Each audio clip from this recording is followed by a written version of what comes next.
AITA for refusing to let my cousin name her baby after me because of a family prophecy? I, 23F, have a cousin, Lila, 25F, who is very into family lore, spiritual omens, and old prophecies that have been passed down through our great-grandmother's side. Most of the time, I just go along with it because it's harmless. Stuff like never plant rosemary on a full moon or our bloodline has a connection to the ocean. Weird, but whatever. Well, now she's pregnant, and things have gotten intense. Last week, she announced that she wants to name her daughter after me. I was flattered at first and asked why she chose my name. That's when she got all serious and said, "Because you're the chosen one." Excuse me? She explained that according to a family prophecy, a girl born into our bloodline with my name would have a great spiritual awakening, unlock ancient family powers, and become the protector of our lineage. I laughed, thinking she was joking. She wasn't. She said she felt her baby was meant to be the true heir to the prophecy, and by giving her my name, she could absorb my connection to whatever mystical forces our great-grandmother supposedly tapped into. Then she got weirdly intense and said, "I need you to release the name to her." I asked what that meant, and she said that for the magic to work, I needed to stop using my name and let it fully belong to her daughter. I was like, "Lila, you want me to give up my own name?" She nodded and said I could pick a new one.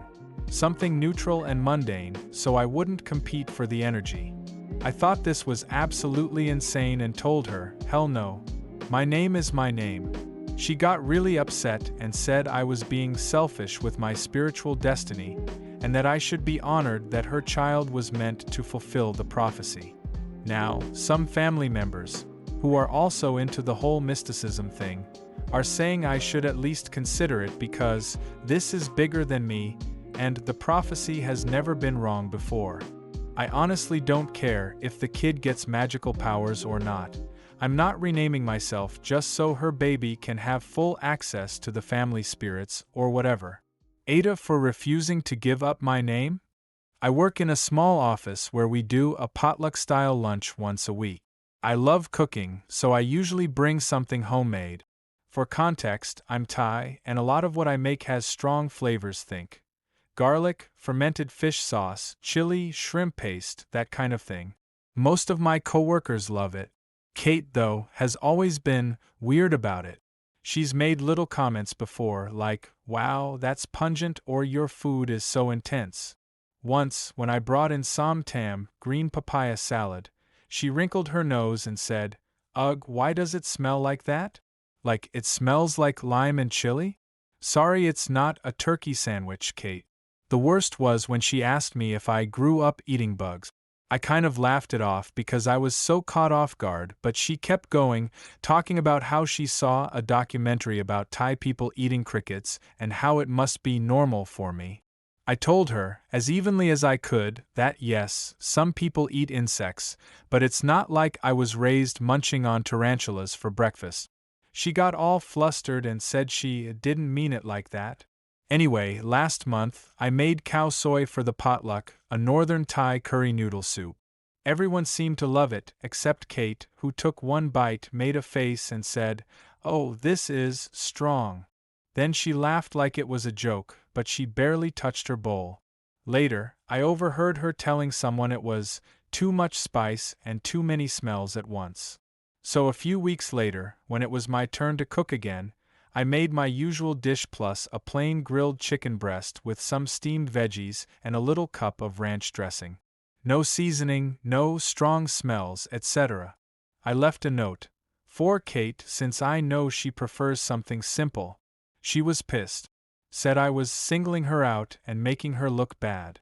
I told her I was just trying to be accommodating, the way she seemed to want. Some coworkers thought it was hilarious. Others said I was being passive-aggressive. Honestly, maybe I was. AITA?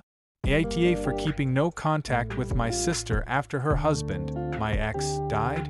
When I was 14, I started dating Jace, who was 15 at the time. We were together for 3 years. I'd known each other for years and I always had the biggest crush on him. My sister Lauren knew. She was one of my best friends and I thought we'd told each other everything. But Lauren and Jace were cheating behind my back and Lauren got pregnant.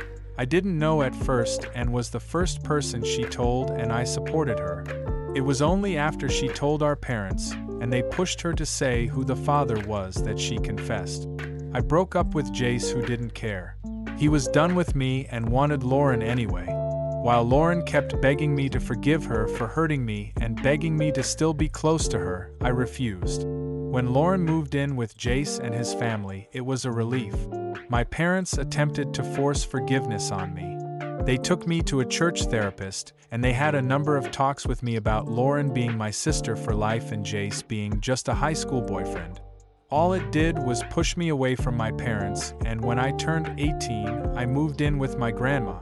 I had very low contact with my parents and no contact with Lauren and Jace. They got married just before the baby was born and I ignored the invite. I ignored when they had their first and then second kid. Lauren made several attempts to speak to me and apologize more, but I ignored them and I told extended family that I wasn't going to change my mind. Some were quick to say I was a silly child and I'd regret throwing my sister away. Others said I was so young, and we both were, and hurting people's feelings when you're young happens, and why couldn't I hate Jace and forgive Lauren? My grandma always said nobody was making it better by pushing. Grandma stood by me through all of this. When Lauren asked her to help pull off a surprise reunion so she could speak to me, Grandma turned her down.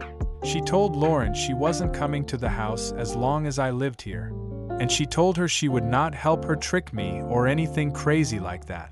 Some of the wider family are mad at Grandma, but she said if Lauren can have her mistakes forgiven by everyone else and be allowed to feel and do what she wants, then I should be given the same grace.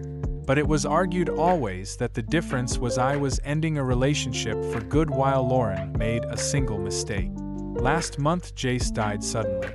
I don't know what happened exactly, but Grandma got the call about it. Then more calls came and asked me to finally move on and speak to Lauren and support her as a sister should. I didn't. I didn't go to the funeral, and neither did Grandma actually. She said even if she had wanted to, she knew the time would be spent trying to browbeat her into forcing me to reconcile with Lauren, and a funeral is not the place for that, so she was removing herself from that. Grandma has been getting shit from so many people in the family who think I should have let go of the no contact now that Jace is dead. Since I never answer to any family members who think I need to forgive Lauren, they go through her. I hate that she deals with it, but she doesn't block them because she wants to see just how far they'll go with her. She said they're helping her trim her will, which I find funny, and I love Grandma's humor. But I feel awful that she's getting the abuse the rest of the family can't give me.